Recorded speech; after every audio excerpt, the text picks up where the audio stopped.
And every single time Colleen came home from a shift, every time Rowan would hear the door and come running, full speed down the hallway, arms out, like her mom had been gone for years instead of hours. Every time. There was also another person in that house, a man named Christopher Collings. He was David's longtime friend. They'd known each other for years, worked the same farms, ran in the same circle. Earlier that year, when Christopher needed somewhere to stay, David opened the door. Christopher moved into the basement, ate their food, sat at their table, and he helped Rowan with her homework. Rowan looked up to him. She called him Uncle Chris. By late October 2007, Christopher had moved out, relocated to a trailer on his family's farm in Wheaton, about 10 minutes east along State Highway A. Different town, different county, but the same people, the same trust. And on the night of the 2nd of November 2007, all of that trust would be used against her. Friday, the 2nd of November 2007.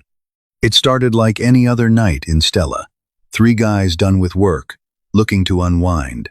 David Spears, Christopher Collings, and their mutual friend, Nathan Mahurin. They stopped at a liquor store, grabbed some alcohol, and headed back to David's house to shoot pool and drink. Normal enough, right? At 8:30 p.m., Colleen kissed her family goodbye and left for her overnight shift at Walmart. Rowan was already asleep on the floor of her bedroom. As far as Colleen knew, her daughter was safe, her husband was home, everything was fine. She had no idea that within hours, her entire world would be destroyed.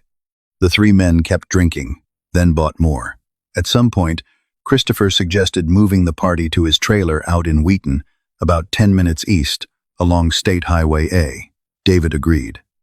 And they left, just like that. A 9-year-old girl, alone in a house, in the dark. Out at Christopher's trailer, they kept going. More alcohol. Marijuana. Nobody was thinking about Rowan.